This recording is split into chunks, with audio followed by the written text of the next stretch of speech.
오늘 말씀을 우리 같이 찾아보도록 하겠습니다. 오늘 말씀은 마가복음 1장 21절에서 28절 말씀입니다. 마가복음 1장 21절에서 28절 말씀입니다. 제가 읽어드리도록 하겠습니다. 그들이 가버나움에 들어가니라. 예수께서 곧 안식일에 회당에 들어가 가르치시매 무사람이 그의 교훈에 놀라니 이는 그가 가르치는 것이 권위 있는 자와 같고 서기관들과 같지 아니함이니라. 마침 그들의 회당에 더러운 귀신 들린 사람이 있어 소리질러 이르되 나사렛 예수여, 우리가 당신과 무슨 상관이 있나이까? 우리를 멸하러 왔나이까? 나는 당신이 누구인 줄 아노니 하나님의 거룩한 자니이다. 예수께서 꾸짖어 이르시되 잠잠하고 그 사람에게서 나오라 하시니 더러운 귀신이 그 사람에게 경련을 일으키고 큰 소리를 지르며 나오는지라. 다 놀라 서로 물어 이르되 이는 어찌 미냐? 권위 있는 새 교훈이로다. 더러운 귀신들에게 명한즉 순종하는도다 하더라. 예수의 소문이 곧 온 갈릴리 사방에 퍼지더라. 아멘. 네, 오늘 이 말씀 가지고 예수님의 귀신 축출이라는 제목으로 말씀을 나누고자 합니다.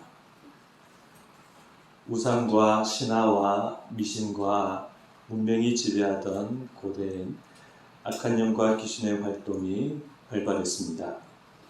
그들의 활동은 인간의 무지와 죄와 어둠과 관련이 깊습니다. 그러나 인간의 종교와 문명과 역사가 신화와 미신과 우상의 그늘을 벗어남에 따라 악한 영과 귀신의 직접적인 활동은 많이 사라지게 됩니다. 대신 지금 그 존재들은 보다 은밀하고 교묘한 방법으로 세상 가운데 역사하고 있습니다. 아무튼 예수님 당시 그 존재들은 팔레스타인과 지중해 세계에서 사람들을 괴롭히는 주요 문제 중 하나였습니다. 당시 유대 백성들은 성정과 율법 체계 안에서 하나님의 뜻에 대해 무지하고 또 각종 죄의식에 시달리고 있었기 때문에 악한 영과 귀신들이 활동하기 쉬웠습니다. 그래서 그 문제는 당시 백성들을 짓눌렀던 가난과 질병과 율법과 악한 정치와 함께 매우 힘든 그런 주요한 문제였습니다. 예수님은 악한 영과 귀신에 시달리고 있던 당시 백성들을 보셨습니다. 그러므로 예수님께서 그들에게서 귀신을 축출하신 일은 예수님의 단순한 능력 과시가 아니라 하나님의 나라의 종말론적인 임재이자 도래를 보여주는 일이었습니다. 그래서 예수님은 귀신 축출을 자기의 주요한 사명의 하나로 여기셨습니다.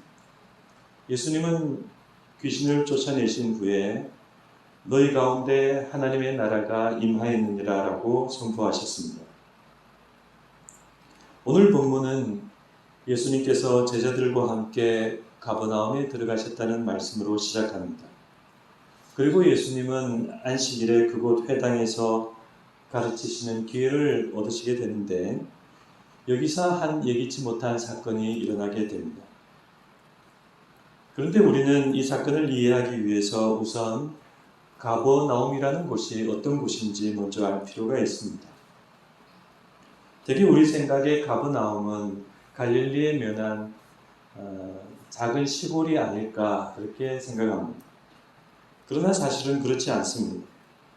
그곳은 교역과 상업이 번성한 갈릴리 해변의 주요 도시였습니다.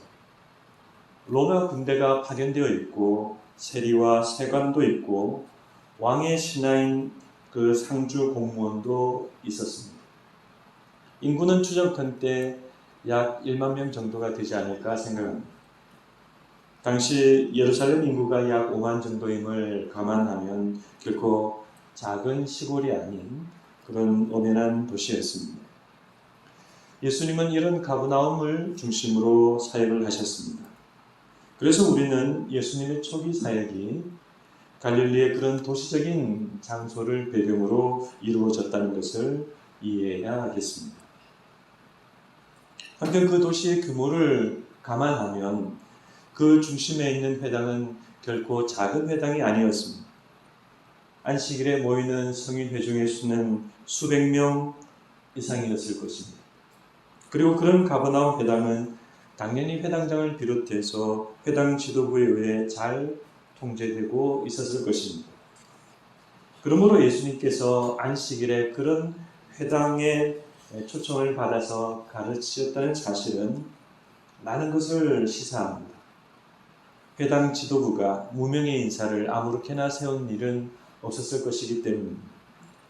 따라서 이 내용은 예수님께서 그 지역에서 공개적으로 활동하셨고 그래서 충분히 알려진 분이라는 사실을 의미합니다. 예수님은 그 지역에서 꽤 알려진 떠오르는 인물이었던 것입니다. 예수님은 회당에서 말씀을 전하셨습니다. 그런데 예수님의 말씀과 가르침은 기존 서기관들의 가르침과 파격적으로 달랐습니다. 기존 서기관들의 가르침이 율법에 대한 전통적인 해석을 반복하는 것이었다면 예수님의 가르침은 율법에 대한 새로운 해석이자 율법을 뛰어넘는 새로운 말씀이었기 때문입니다. 예수님은 율법의 테두리를 넘어서서 구약 성경에 담긴 하나님의 본질적인 뜻을 드러내셨습니다. 그래서 예수님의 말씀과 가르침은 가버나움 회중들을 사로잡았고 매우 그들은 놀라게 되었습니다. 예수님은 그렇게 완전히 새로운 말씀으로 당시 대중들을 사로잡으셨습니다. 그런데 그때 23절에 사건이 발생했습니다. 회중 가운데 어떤 이가 갑자기 날카로운 소리를 질렀습니다. 나사렛 예수여, 우리가 당신과 무슨 상관이 있나이까? 갑자기 소리 지른 그 사람은 귀신 들린 사람이었습니다.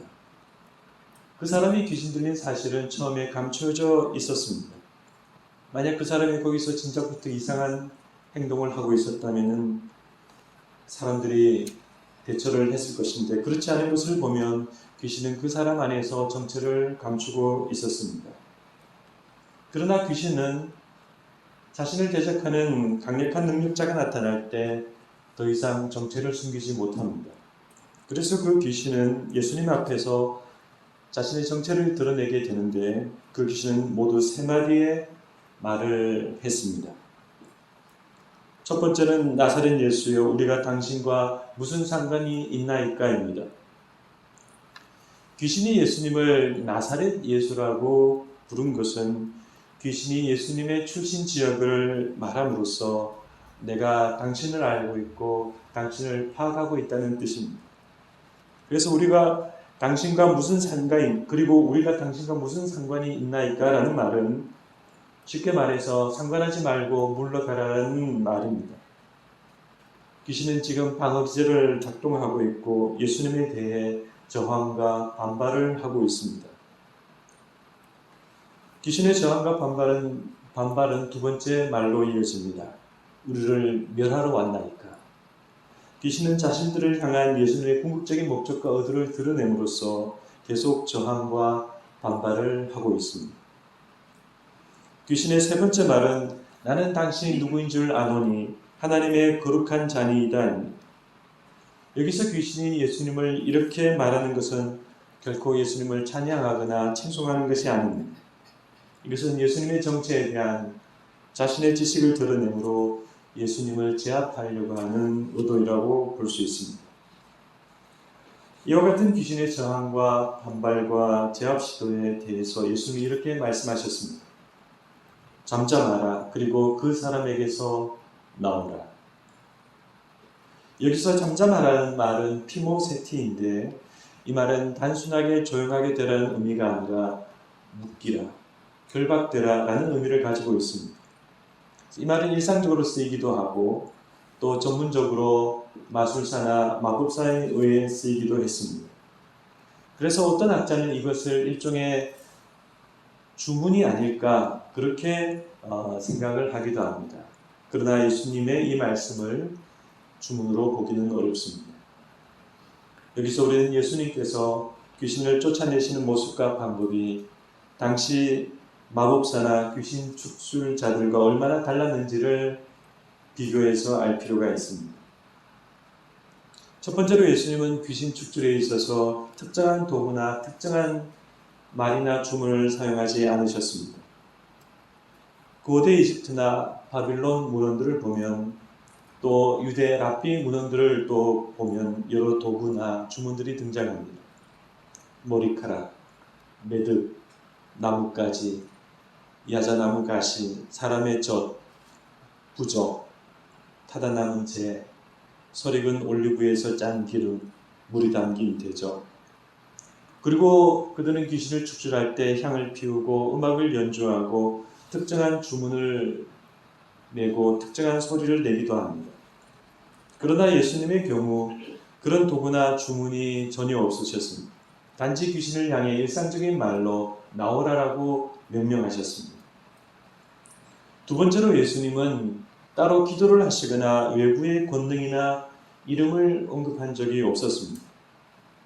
보통 귀신 축출자는 의식을 하기 전에 자신이 어떤 권위를 사용하는지 그것을 밝히는 것이 경우가 많습니다.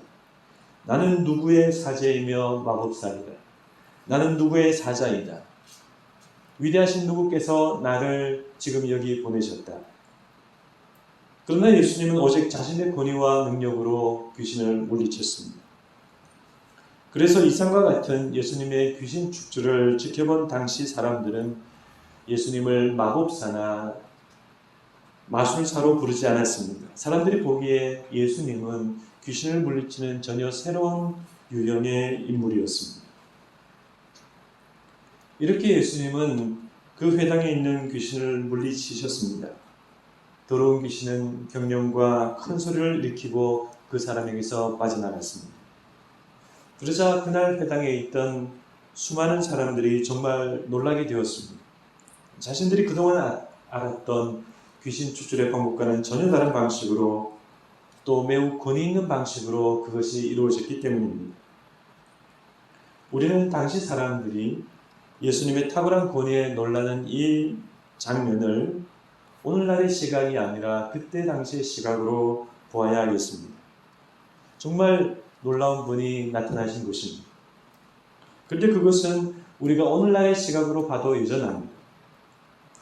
이와 관련해서 최근 고대 문헌의 귀신 축출에 관한 연구를 했던 한 학자는 이렇게 말합니다. 현존하는 문헌 속에 복수의 여러 이야기로 상세하게 묘사되는 단 한 명의 귀신 사역자는 바로 나사렛 예수이다. 그러므로 우리는 이런 내용을 통해서 당시 예수님이 얼마나 놀라운 권위를 가지셨으며 사람들에게 얼마나 큰 충격을 주었는지를 잘 이해해야 하겠습니다. 이상으로 오늘 마가복음 본문을 살펴보았습니다. 본문에 대한 설명이 조금 길었지만 오늘 본문이 말씀하는 내용은 단순하고 분명합니다. 그것은 바로 예수님의 놀라운 권위입니다. 여러분, 오늘날 우리 교회와 신자들은 예수님을 대체로 어떤 분으로 생각하고 있을까요? 우리를 구원해 주시는 고마우신 주님, 우리를 사랑하시는 은혜의 주님, 좋은 것을 주시는 좋으신 예수님. 그래서 어떤 교회는 마음 좋게 환하게 웃는 예수님의 그림을 입구에 걸어놓기도 합니다. 그러나 우리가 예수님을 그렇게 가볍게 한없이 좋은 분으로만 이해하는 것은 문제가 있습니다. 최근 기독교 일부이긴 하지만 예수님보다 높은 교회와 예수님보다 높은 목회자가 계속 나오고 있고, 그리고 그런 영적 분위기 속에 예수님을 대수롭지 않게 여기는 신자들이 늘어나고 있는 것 같습니다. 이런 현상은 참으로 안타까운 일입니다. 그러므로 우리는 오늘 말씀으로부터 예수님의 권위를 재발견해야 하겠습니다. 예수님은 우리가 그렇게 믿어도 될 그런 분이 결코 아니십니다. 우리가 오늘 그 가버나움 해당 현장에 그때 있었다면 우리의 귀가 열리고 눈이 커지고 심장이 뛰고 숨이 멎을 그런 분이십니다. 우리는 우리 신앙과 삶에 그런 권위 있는 예수님을 모셔야 합니다. 만약 최근에 내가 예수님과 예수님의 말씀을 가볍게 여긴 그런 일이 있다면 우리는 회개해야 하겠습니다. 아무쪼록 권위 있는 예수님을 여러분의 삶 속에 더 깊이 발견하시고 더 깊이 모시기를 바랍니다. 아멘. 그래서 모든 악한 영과 어둠을 물리치는 복된 여러분이 되시기를 바랍니다. 아멘. 기도하시겠습니다. 하나님 아버지, 오늘 저희들은 예수님께서 행하신 귀신 축출 사역을 살펴보았습니다. 오늘날에는 그래 눈에 보이는 귀신들의 활동은 줄어들었지만 그래도 그 존재들은 여전히 우리들의 신앙과 삶을 위협하고 있습니다. 저희들 우리 마음, 심령이 그들의 악한 역사로 인하여 어두워지지 않게 하여 주시옵시고 항상 믿음과 하나님의 능력 가운데 있게 하여 주시옵소서. 우리의 마음이 어두워지고 낙심하고 낙담하고 실망하고 좌절하지 않도록 항상 하나님께서 지켜주시옵시고 특별히 우리의 능력이 되시고 우리의 주님이 되신 예수님을 항상 우리 가운데 모심으로 우리의 삶이 능력 있는 삶이 될 수 있도록 인도하여 주시옵소서. 그렇게 주님의 능력 가운데 하루하루를 살아가는 저희들이 될 수 있도록 항상 지켜주시고 인도하여 주시옵소서. 감사드리오며 예수님의 이름으로 기도드리옵나이다. 아멘. 아멘.